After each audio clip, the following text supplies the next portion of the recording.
Hello, this is my History 12 final project. In this project I will be discussing The Art of War and Strategies of Warfare. The Art of War, a book by Sun Tzu, was extremely impactful in history, and it talks about strategies of warfare in depth and how to win battles. These strategies are very effective and can be displayed in many historical battles throughout history. I will be discussing the history behind these battles, the battle itself, and how the strategies in this battle are displayed in the Art of War. It is 216 BC, in the midst of the Second Punic War. After several major victories against Rome, Hannibal continues his campaign around Italy.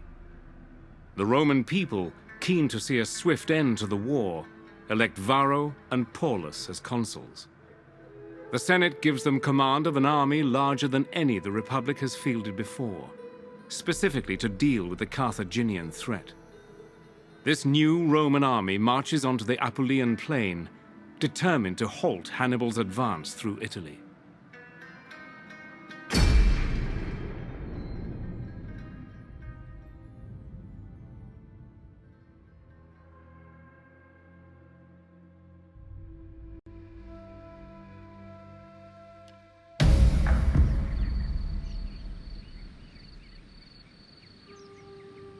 After 2 days of skirmishing, Roman and Carthaginian forces finally meet on the banks of the Aufidus River. Rome has brought what it hopes will be overwhelming force to the field. Although inferior in number, Hannibal's army is highly maneuverable, with superior cavalry. The Roman army is relying on brute strength to smash through the Carthaginians. Hannibal could use this relentless push against them. If Hannibal's line can hold, and his cavalry can dominate the flanks, then he can control the legion's advance. The Roman numbers will mean nothing. The first battle I'll be talking about is the Battle of Cannae. It took place just outside of the village of Cannae in 216 BC, and it was between the Roman Empire and the Carthaginians. The battle took place during the Second Punic War, where Hannibal led a force of Carthaginians into Rome and started to conquer and claim many victories in decisive battles. In 218 BC, the start of the Second Punic War, Hannibal led his force of Carthaginians through the Alps into Italy. His forces were very weakened after marching through the Alps, and they were trying to get more men to fight against Rome's massive empire, where their superiority in military would absolutely destroy the Carthaginians. So Hannibal aimed to recruit many Gallic forces, but Gaul was mostly unwilling to join. But after setting an example of the Siege of Torini, most Gallic forces then joined his army to fight against Rome. The first major battle between Carthage and Rome was the Battle of the Ticinus River, where Scipio Publius and the Roman army found Hannibal's army, and after many days they finally did battle, where Hannibal was able to achieve victory by encircling Scipio's army. Most of them got away, but it was still a crushing defeat for the Romans that were superior in numbers to the Carthaginians. After this battle, Hannibal marched his forces more south into Italy, and they were able to achieve victory again in the Battle of Trebia and the Battle of Lake Trasimene, were another two crushing battles for the Romans with superior numbers, but yet still losing to Hannibal's army. The Battle of Lake Trasimene saw Hannibal's forces encamped right beside Lake Trasimene, and many of his forces up in the hills in the forest, waiting for Flaminius' Roman army to come and attack the very small Carthaginian army and get flanked from the hills. This strategy worked extremely well for Hannibal, and it saw another crushing defeat for the Roman Empire once again.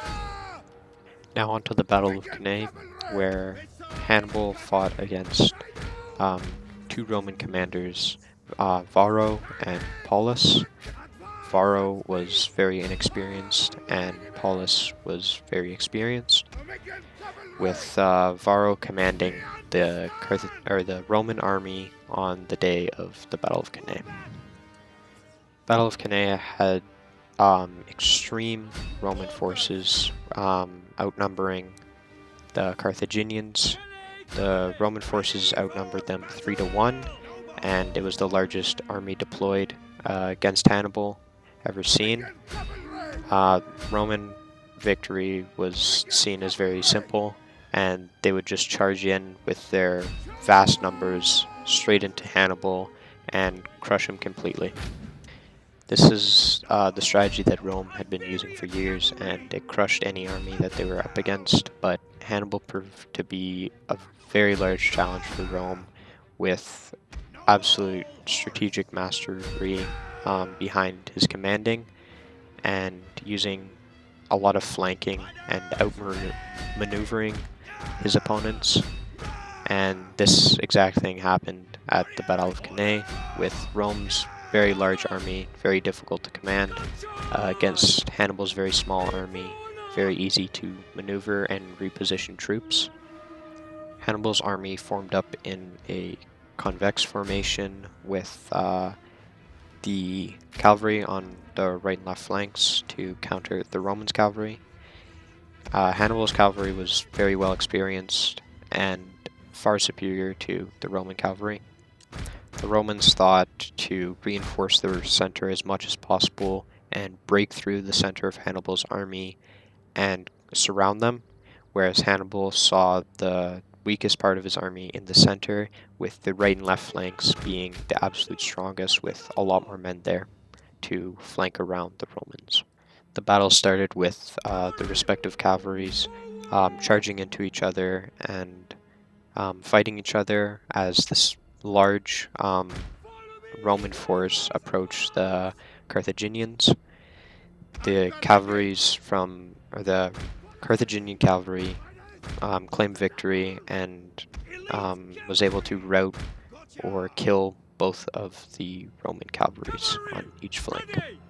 The Roman mass of infantry started to march towards Hannibal's army and crashed into them, expecting that the Carthaginian army would break very easily, but because Hannibal was there fighting with his men, morale was super high, and Carthage would not break. The right and left flanks of the Carthaginian army then started to close in on Rome from their right and left, creating a almost square formation around them, and this led to the Romans starting to freak out and not understanding what was happening, and this outmaneuvering of the Roman army kind of crushed them in the end, with right after that the cavalry that just finished off Rome's cavalry charged in from behind, completely enclosing the Roman army. This battle went on for several more hours, with the Carthaginians completely massacring the Roman army, and a absolute crushing defeat for the Romans, and almost no one survived the battle. One of the few survivors of this battle was Scipio Africanus, the son of Scipio Pluvius, and he would later go on to defeat Hannibal in the Battle of Zama. Now on to discussing how the art of war and the strategies within it are displayed well in the Battle of Cannae. I will be directly quoting the book for examples of the strategies used. Master Sun says, "He lures his enemy into coming." The bold and brash Varro, who led the Roman army, was lured into attacking the Carthaginian force out of just pure will, because how small the Carthaginians looked, and he got lured right into basically a trap Master Sun says by reinforcing his vanguard, he weakens his rear.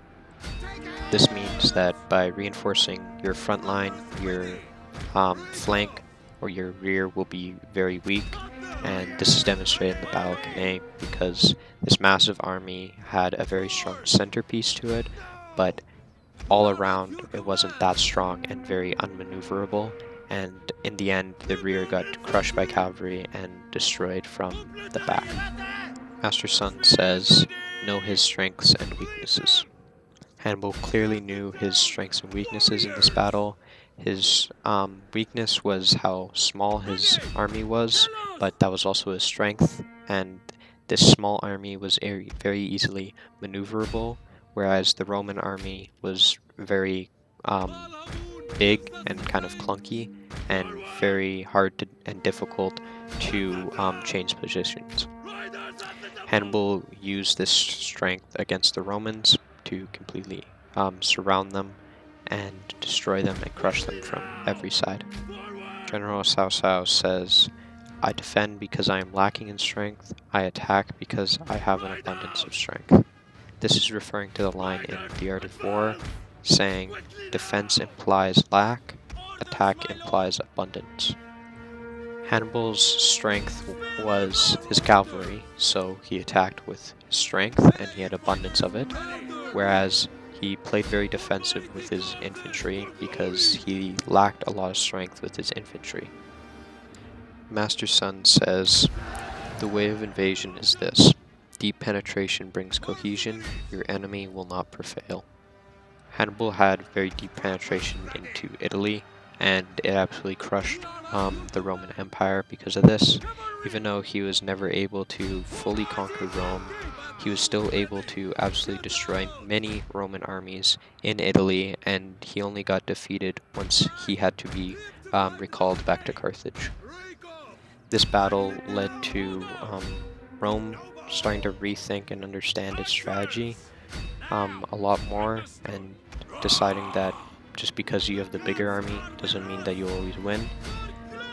They started to understand that it's way better to stop having gentleman's warfare, as you could call it, and to more outsmart your opponent.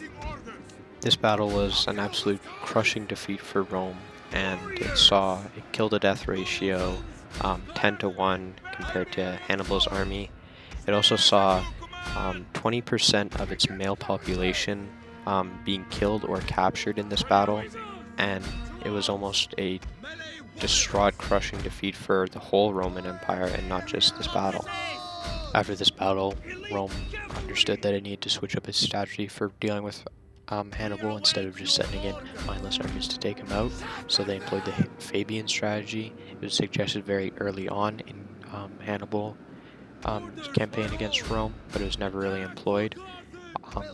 It's basically to starve out Hannibal because he wasn't in his own province, so they would just let him be, and he would eventually have to leave the state of Rome. The gameplay on the screen is fairly historically accurate, but it has some inaccuracies, such as the battle kind of took square formation with Hannibal's army completely surrounding Rome's army, whereas this battle has kind of fallen into many clumps of battles. This is due to just the AI kind of doing what it wants, and it's fairly difficult to actually recreate this battle extremely well, but I tried my best here, and at least it's something to watch while you're learning. Forward, warriors of Carthage!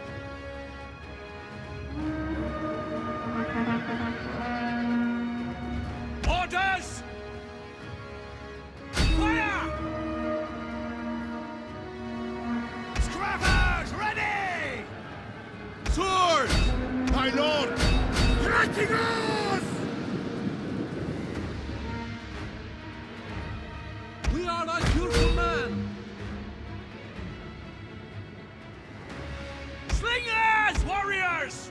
Ready! Cut them down! What are your orders?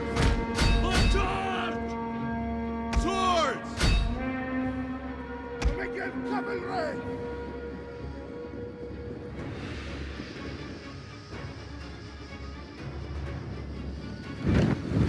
legions break with nowhere to run. Cut them down. Rome is as good as ours.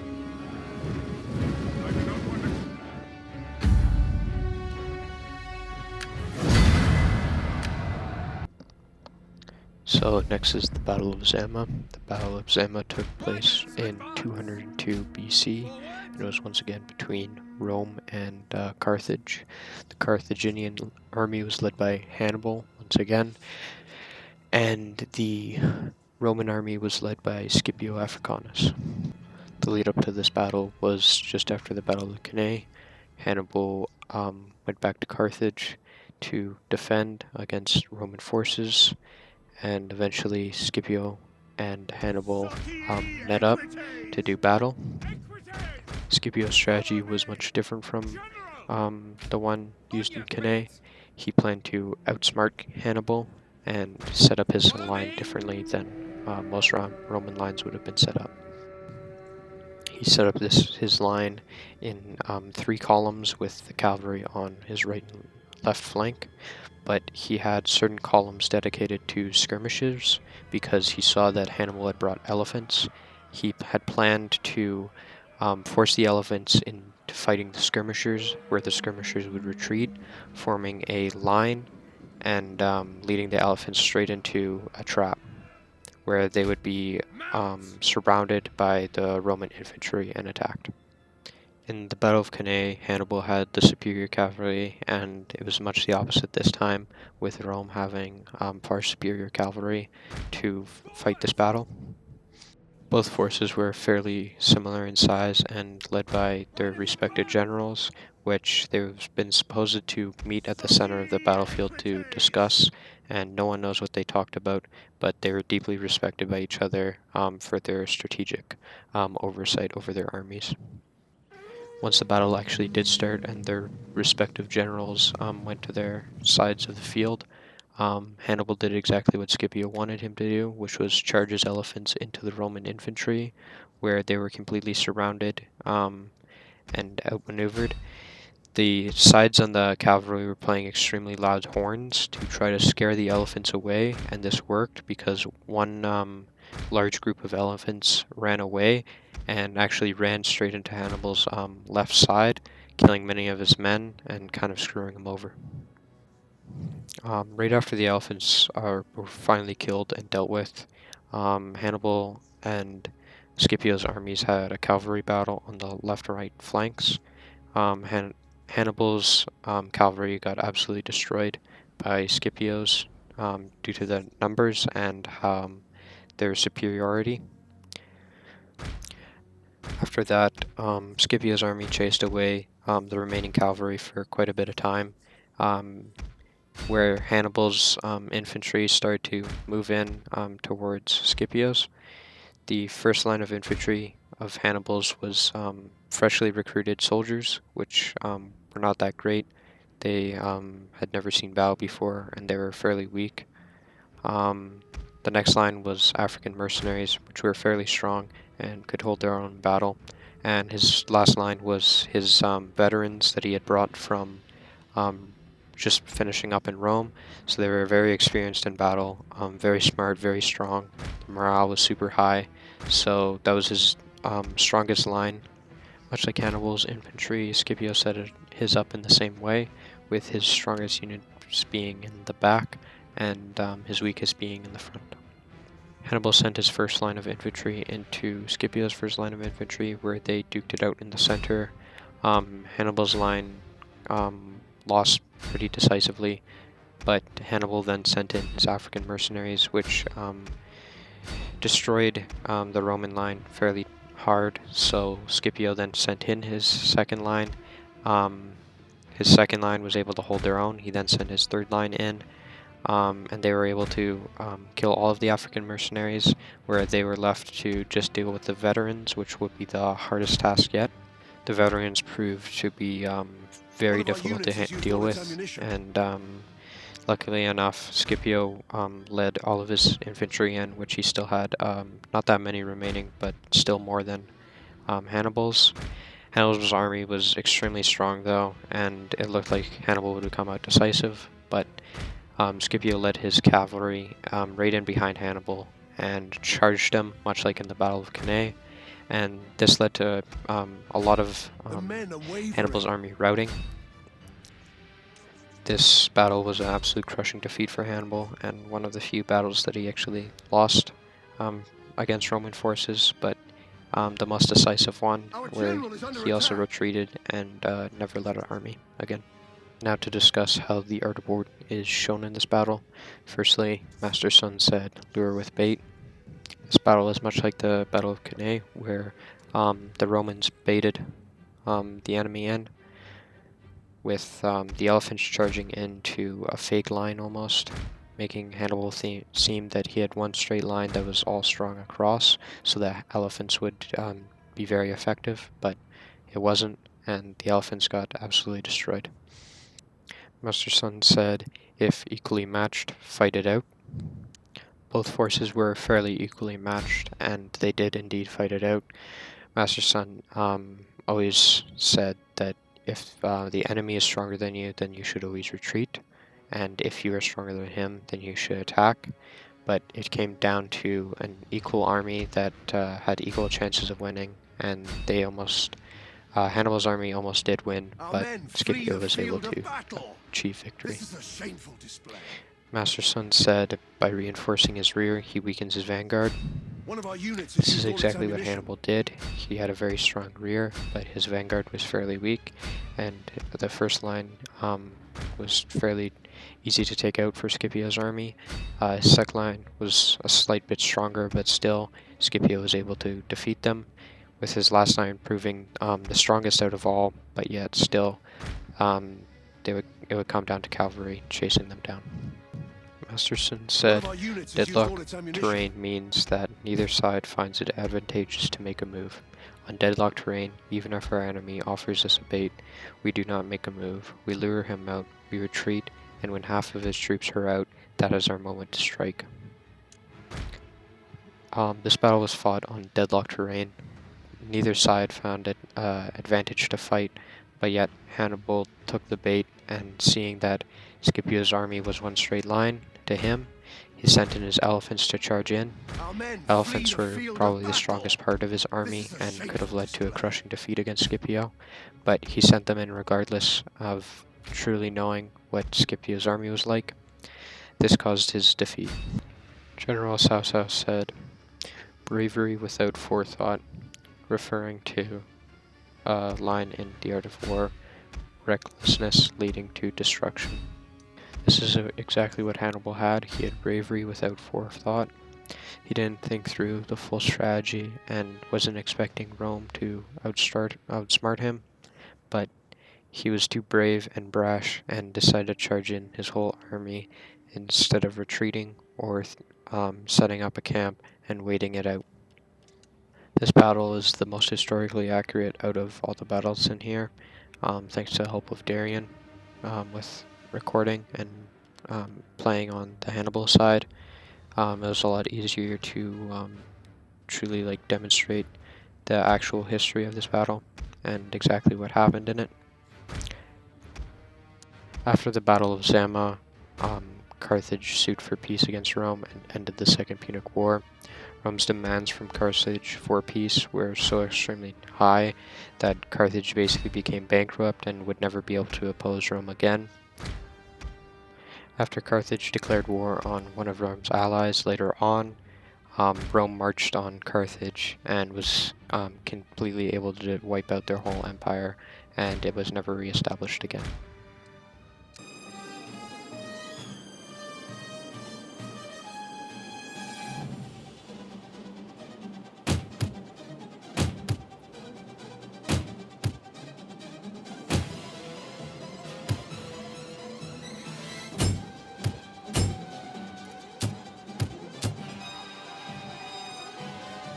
Our men flee the field of battle! This is a shameful display.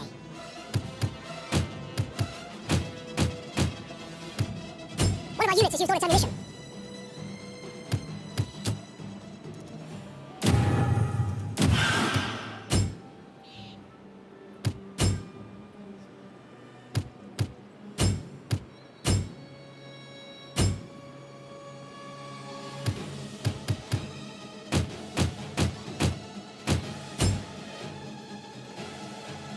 men flee the field of battle! This is a shameful display.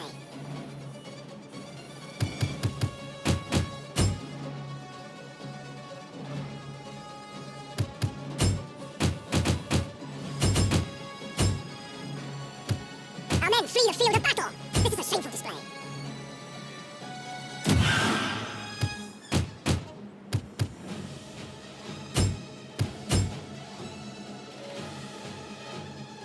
The battle is turning in our favor.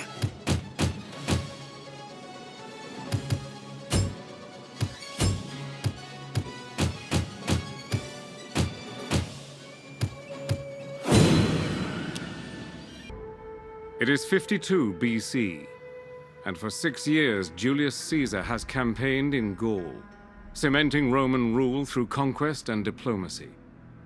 Following the destruction of the 14th Legion in an ambush, however, dissent began to spread throughout Gaul. The tribes united behind the leader of the Averni, Vercingetorix, and prepared to rise again. After a series of battles across Gaul, Caesar finally pins Vercingetorix in a hill fort at Alesia. However, Vercingetorix has sent word to allied tribes nearby. Caesar knows that Alesia will expect reinforcements soon.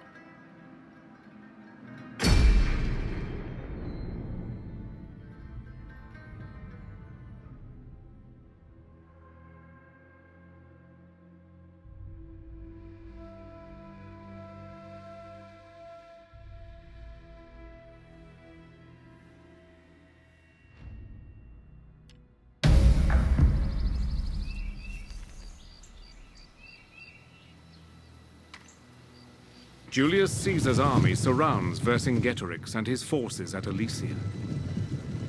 The Romans have built 2 walls of fortification, one to blockade the city, and another to defend against the Gallic reinforcements that now arrive. Caesar and his army now face an attack on 2 fronts.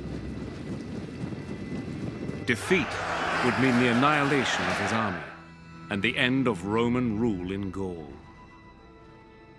Next up, we have the Battle of Alesia, which was between Julius Caesar's army of Rome and the Gallic tribes led by Vercingetorix.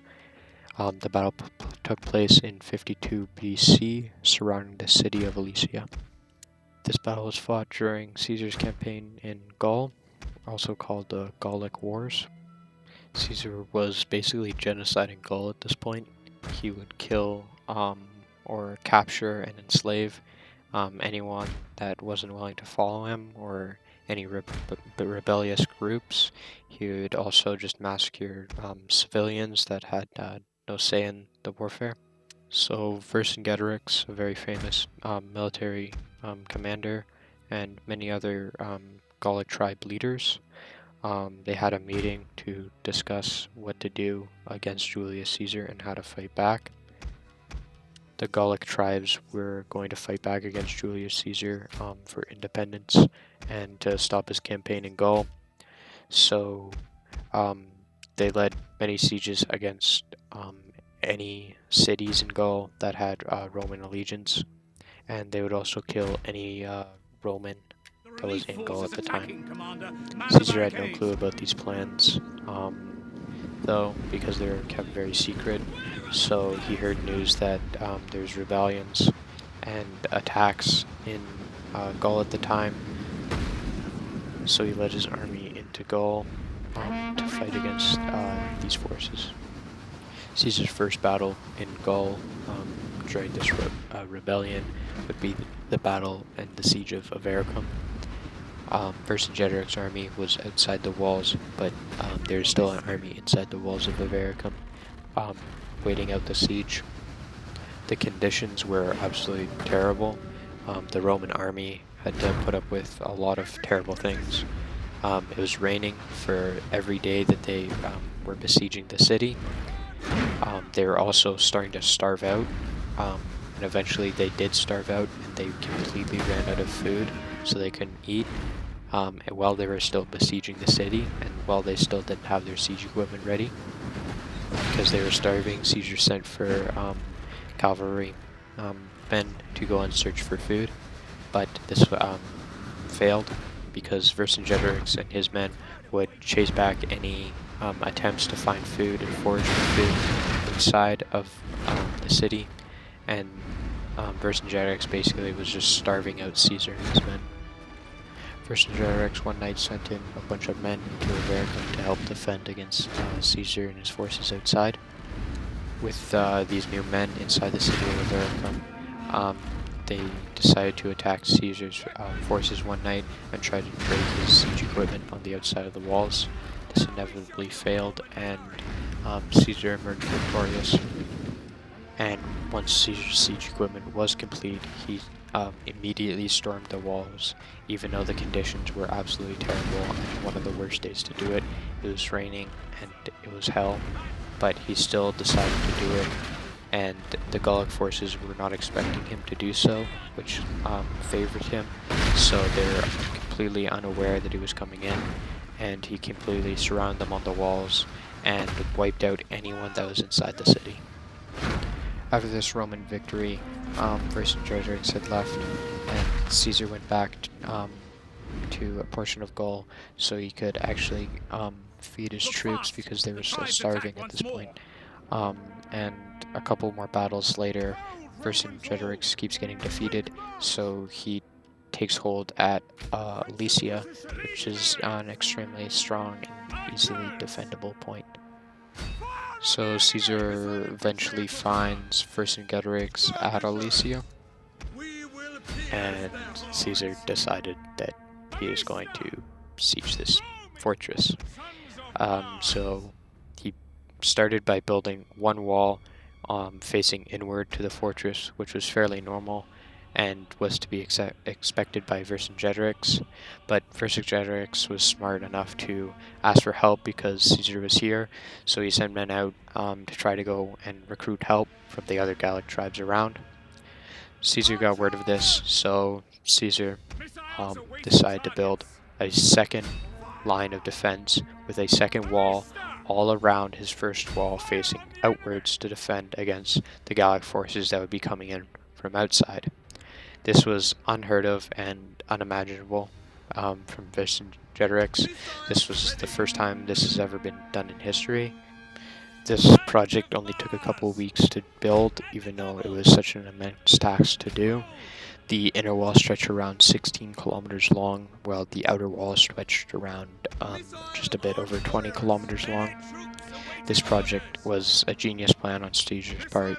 It was so extremely unthinkable, and most generals would have never thought of this, but Caesar was extremely tactical in what he did, and it really shows in this battle. Caesar waited out Vercingetorix's forces and waited for the Gallic reinforcements to arrive. He foraged everything from the lands that he could during this time, and once the Gallic reinforcements arrived, they set up on a hill and waited and strategized what they were going to do. The battle on screen here only lasts for a couple minutes, but the actual battle lasts for over 3 days. The first conflict was between Caesar's men and the outer Gallic forces, with Caesar's cavalry going outside and the cavalry of the outer Gallic forces fighting with archers behind them, and every time the Roman cavalry would charge in, they would get pelted by arrows, but eventually the cavalry flanked around and attacked on the right side and crushed the Gallic cavalry and the archers and just destroyed them all.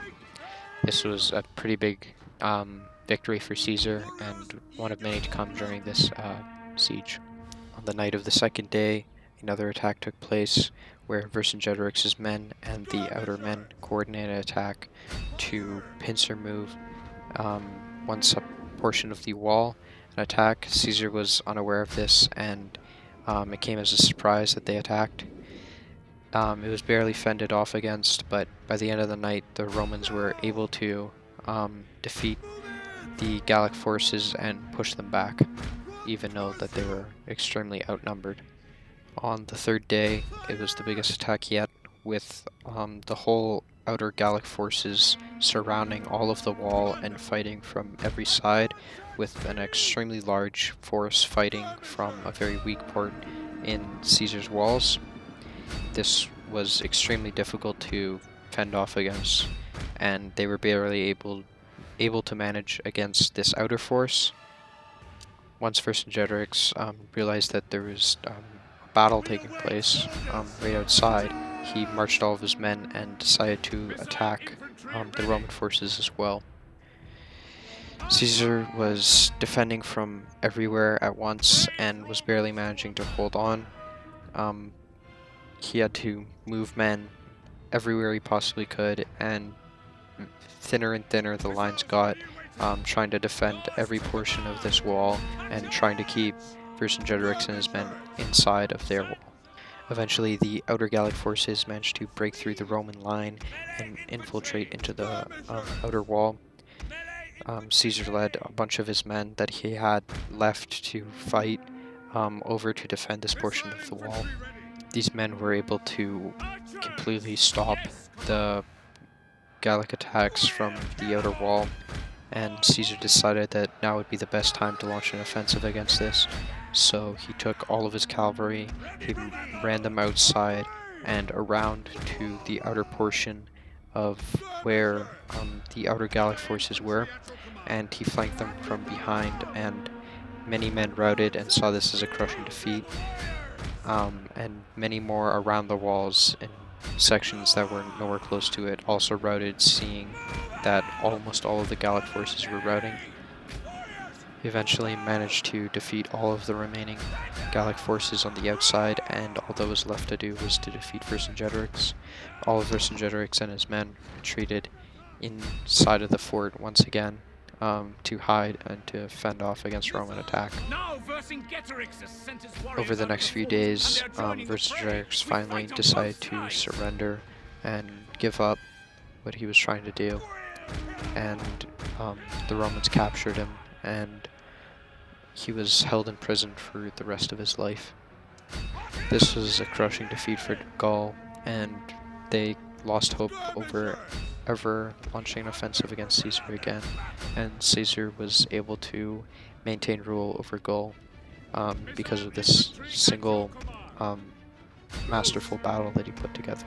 It is completely astounding that Caesar and his men were able to fend off against these Gallic forces with such a superior numerical force that the Gauls had, and just his pure brilliance and the strategy that he had led them to win the battle.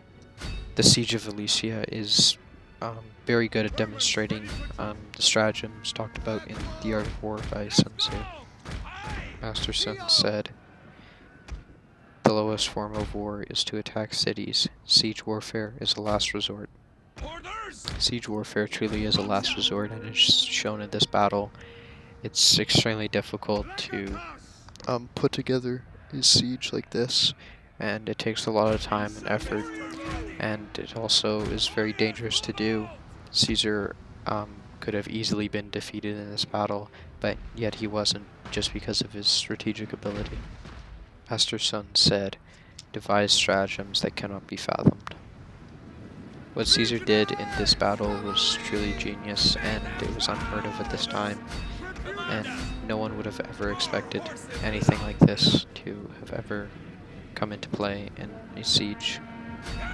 The strategy of building two walls around the city truly won Caesar this battle, and just shows that devising these plans that are so unthinkable that they will work is a great idea, because it throws off your enemy so much. Master Sun said, "Throw your men where there is no escape, and they will die rather than flee." Forcing your men into dying instead of fleeing from the battle is far better for you to do as a general, because it just guarantees that you still have some sort of men fighting just for their life at this point, rather than running away from the battlefield.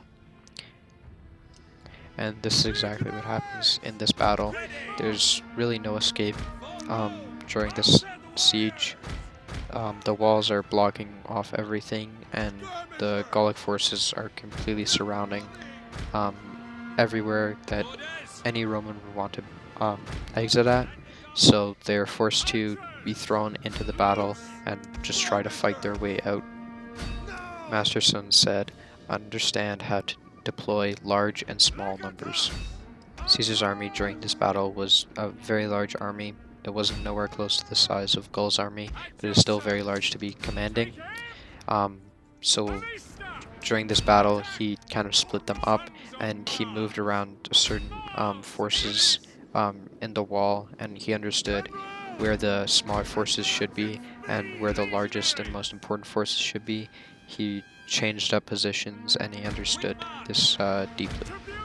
Master Sun said, "Starve a well-fed enemy." Starving a well-fed enemy often takes place during a siege battle. It's fairly common, and this happened to Vercingetorix's men.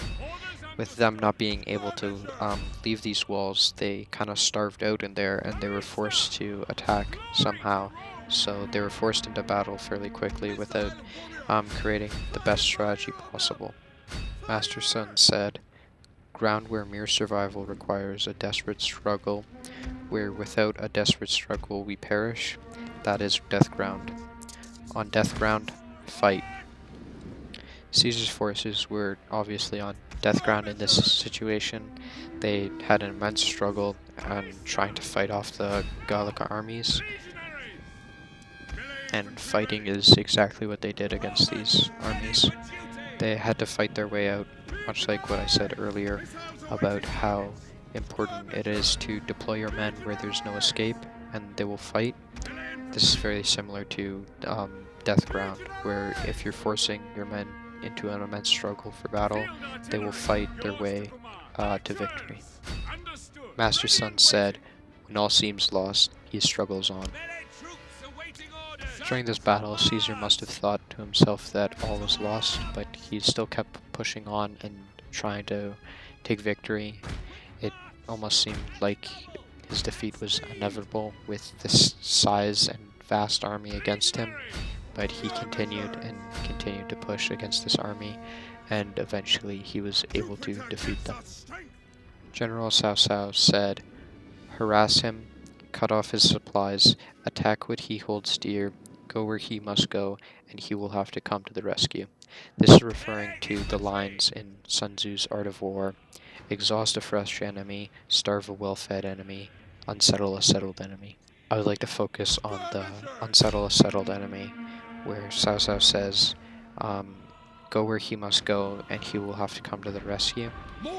Caesar went to a place surrounding Vercingetorix and his men, basically the leader of the independence of Gaul, and he forced the rest of the Gauls that are fighting for independence to come to him and to fight against him. This is a very smart tactic, and he was able to basically crush all of the Gaul independents in one battle, like this. General Sun Tzu said, "If an enemy attacks me, then he becomes vulnerable." This is referring to the Sun Tzu lines: invulnerability is defense, vulnerability is attack. I think this is one of Sun Tzu's best quotes, and I think that Caesar kind of understood this immensely in this battle. He held out and waited for the enemy to attack him rather than forcing an attack and forcing him to attack him, because he understood that planning out and holding a defensive is a lot easier to strategize than it is to attack, and than it is to strategize mid-battle while you're attacking. It can also be interpreted as you're forcing your enemy to attack you, much like what happened with Vercingetorix, where he's starving inside this fortress, and he's held out, and all of his men's morale is breaking, and they're very weak. They're kind of forced into attacking Caesar, and their attack isn't going to be the best because it's forced. It's not an actual real attack. It's forced by Caesar's hand. Not just Vercingetorix's inside men were forced to attack, his outer men were also forced to attack because of Vercingetorix's position and how he was dying. It's actually accounted how Vercingetorix sent any wife or woman and child outside of the walls during this siege because they were so hungry and they couldn't give up food on these people. So he sent out all these people, and they went and asked Julius Caesar if they could come in and just spare their lives. Julius Caesar said no, so they sat outside and in between Vercingetorix's walls and Caesar's walls for many days until they eventually, many of them died, but also Vercingetorix finally let them back inside the walls. And lastly, General Sousa said, if a general is too angry to wait for his siege equipment to be gotten ready and sends his men clambering over the city ramparts like ants swarming up a wall, many of them will die or be wounded. This is referring to the Sun Tzu quote from Art of War. The general who cannot master his anger orders his troops out like ants, sending 1 in 3 to their deaths without taking the city. This is the calamity of siege warfare. This is very much like the last quote, where he's forced into attacking and he doesn't have time to build the siege equipment to siege Caesar's walls. He's forced to just penetrate straight through them and lead a mass charge. And the outer forces don't have time because they are so forced into attacking. So many of them do die, and many of them are wounded because they don't have time, so they're just sent in to die. This battle is very important. It cemented Caesar's power and hold over the state of Gaul, but it also had a great effect on later history, and specifically French history, with seeing Vercingetorix as kind of a strong, independent person that fought against tyrannical rule. So there's many works of art and works of fiction around Vercingetorix for his role in this battle and this whole time period. Riders at the double! Riders ready! Cavalry! Out the left! Again!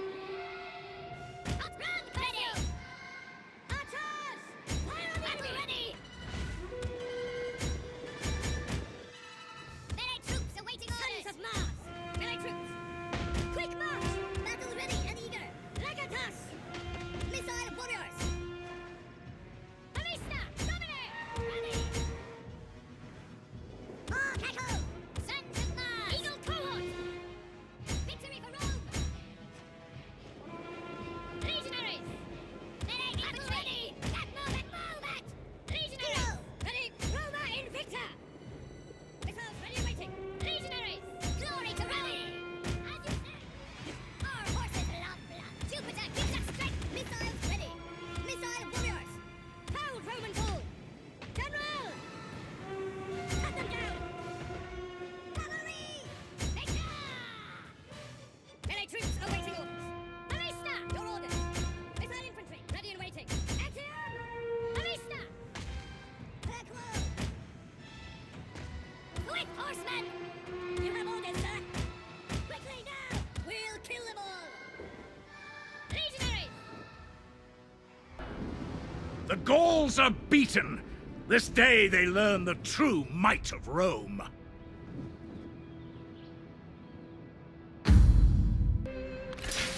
The stage is set. The winds favor you. Flames rise to the heavens, a portent of hope. You are still outnumbered, however. But brave Southlanders are born on the water, and worth 10 of Cao Cao's northern curs. Strike quickly, before they can retreat and rally. Show Cao Cao there is no place for his duplicity here.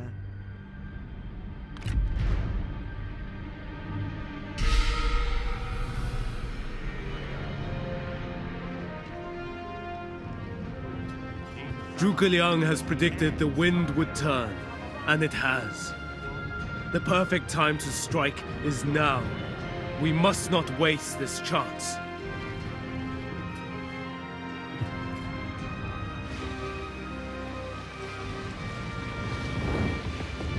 The ships approaching Cao Cao's navy are not surrendering as he thought. Although he sees that, he cannot stop the events in motion now. When the fire ships collide, we will begin our attack in the ensuing chaos.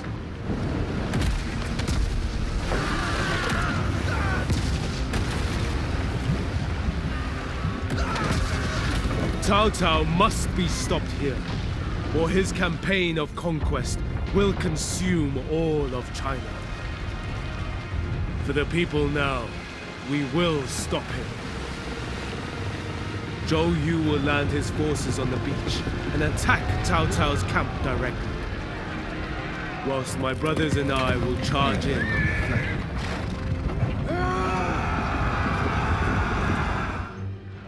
So lastly is the Battle of Red Cliffs. It took place in 208 AD, and it took place at the Red Cliffs in China.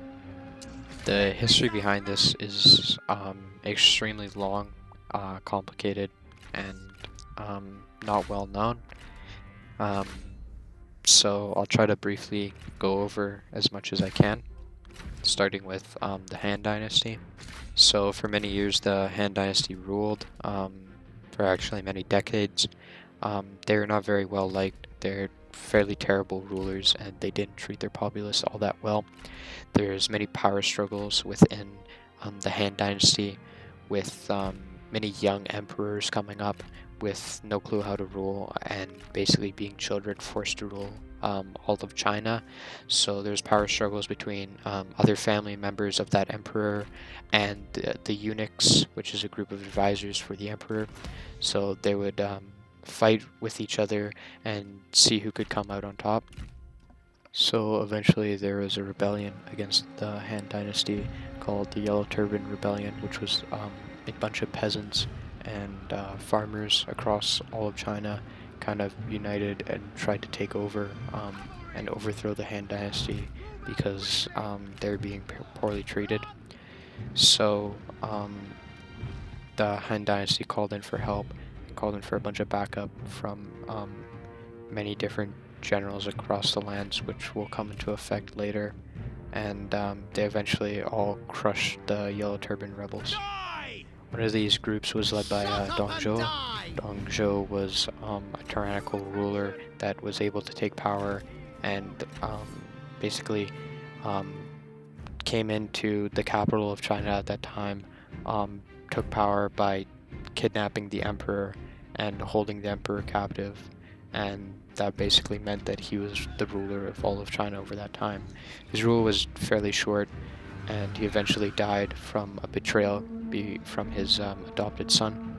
His adopted son was Lu Bu, a very famous fighter during this time, and great at dueling, and his victories were immense, but he was also extremely well known for betraying whoever ruled over him and fought with him.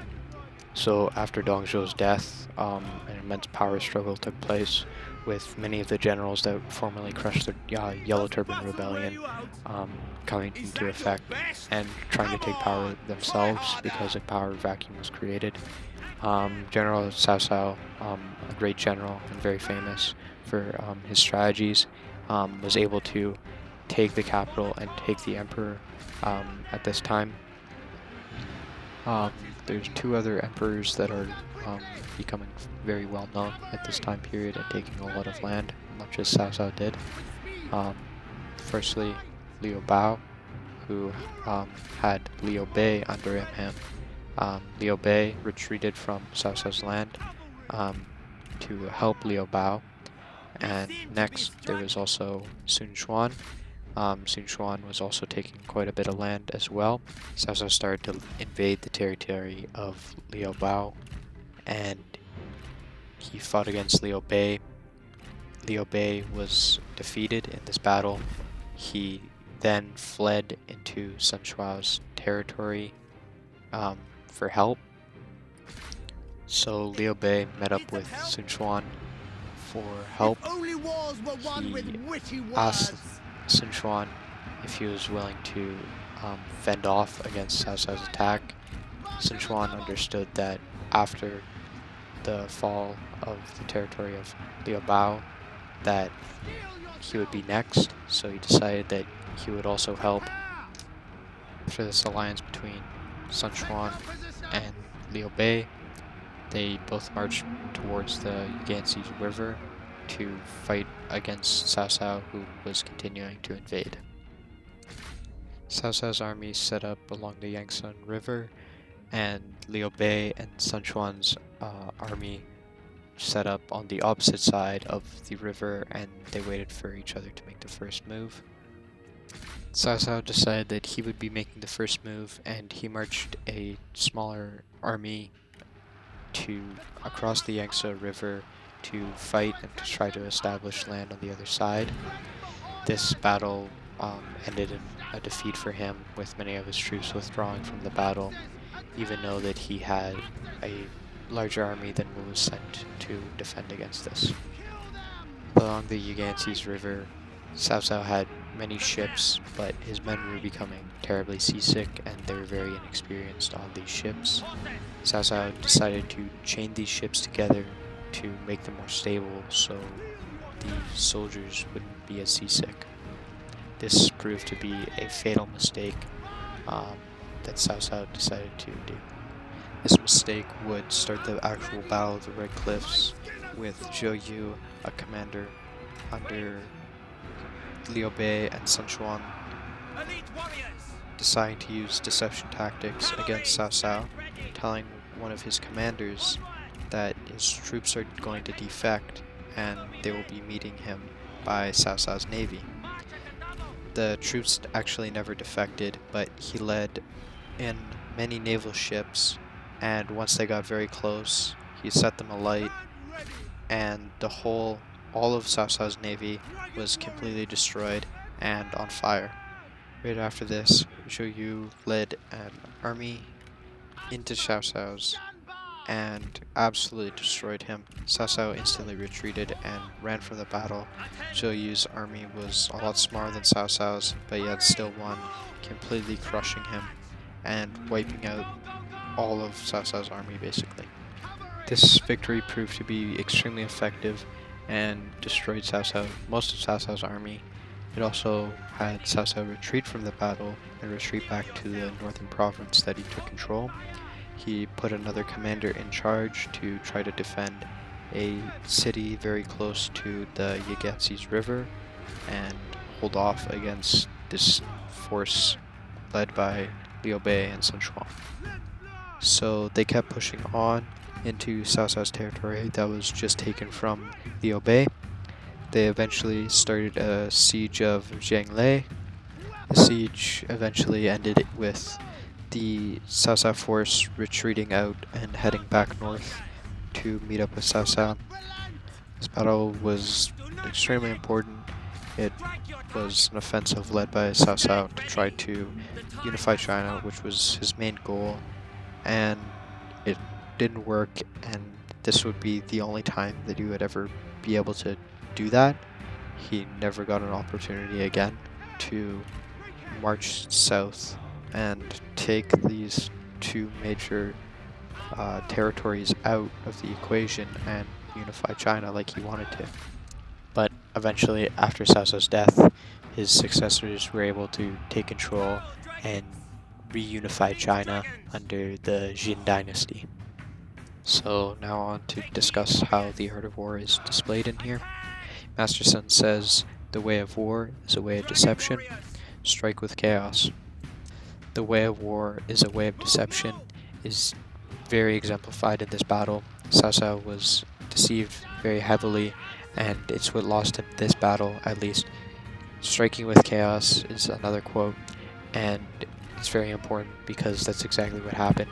Flaming boats just destroyed Cao Cao's navy, and it was very chaotic and very confusing, and it wiped out a very large portion of his forces that he planned to attack with.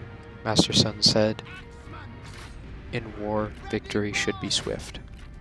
This victory was extremely swift for Liu Bei and Sun Tzu, but not so swift for Cao Cao. Cao Cao had led his army down and started to take Liu Bei's territory or Liu Bao's territory, but he wasn't that fast about it, and the Red Cliffs kind of was where he stopped at, and if he kept marching on, he might have been able to keep taking territory, but he didn't. Master Sun said, "Speed is the essence of war. Exploit the enemy's unpreparedness." Sun Tzu was very unprepared for this attack against him because of the deception plan against him. And right after this deception, they struck with very swift pace, and they came in and absolutely destroyed Sun Tzu's army. Master Sun said, "Devise stratagems which cannot be fathomed." Sun Tzu never thought that these boats would be fake and these would actually be deserters of Liu Bei and Sun Quan's forces. He never even thought of that, and that's what screwed him over in the end. So once again, this strategy was extremely effective with outsmarting your opponent and thinking of ideas that they would never even think of and using them in battle. Master Sun said, "The place I intend to attack must not be known."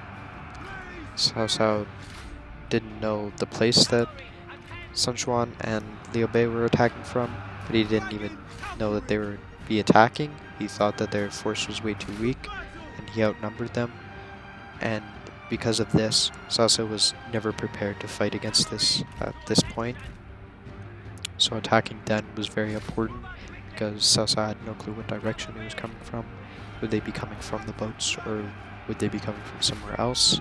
So he kind of got startled by this surprise attack on his navy. Master Sun said, "There are 5 pitfalls for your general.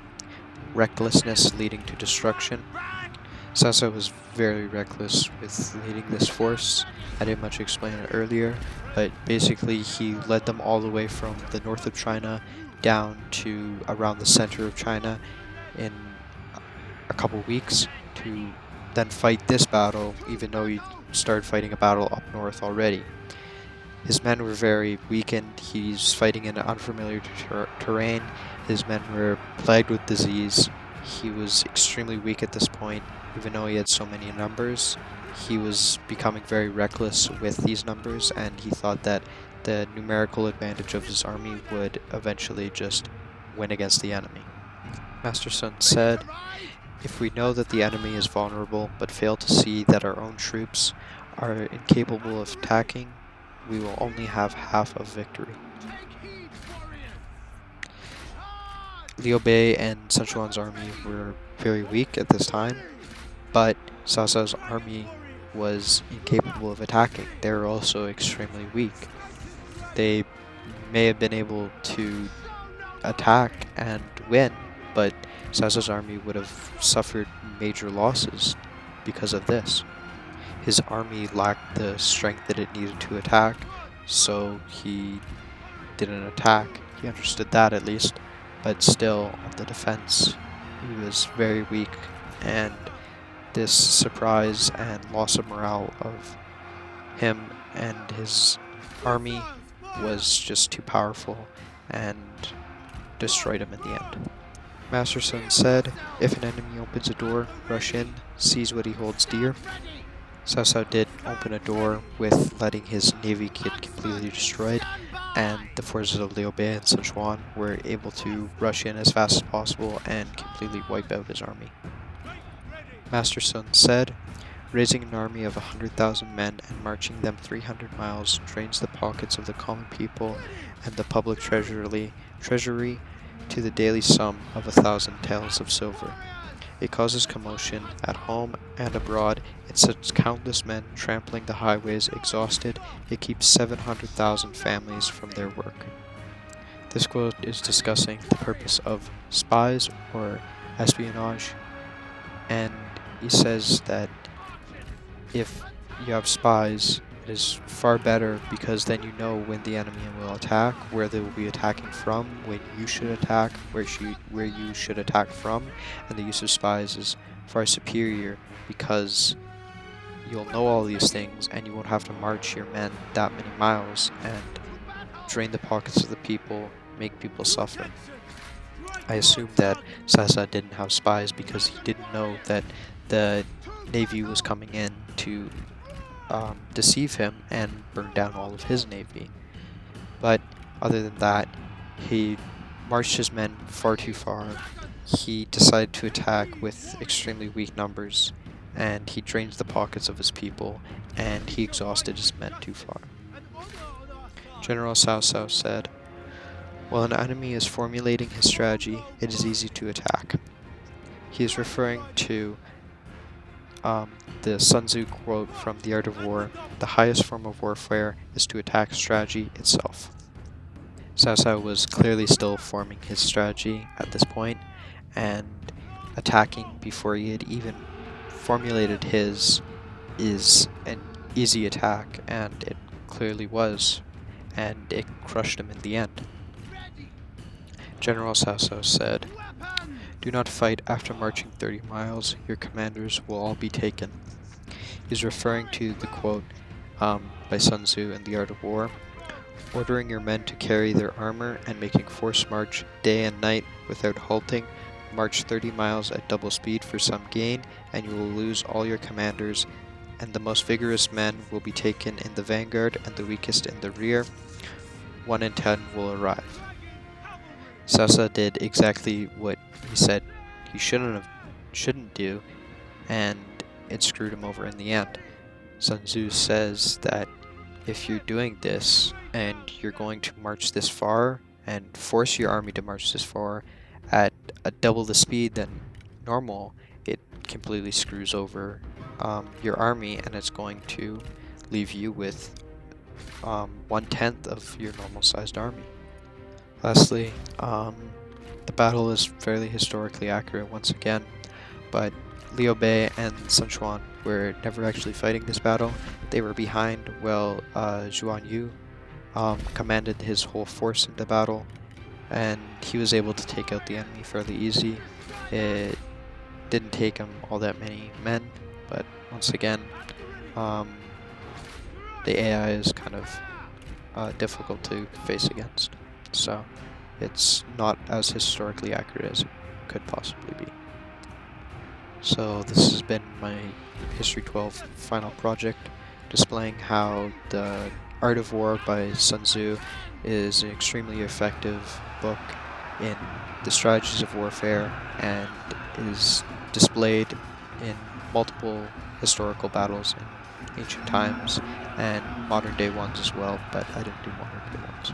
To finish it off, I'd just like to thank you, Mr. Fidden, for allowing your classes to do such cool projects like these. They're probably the best way to learn.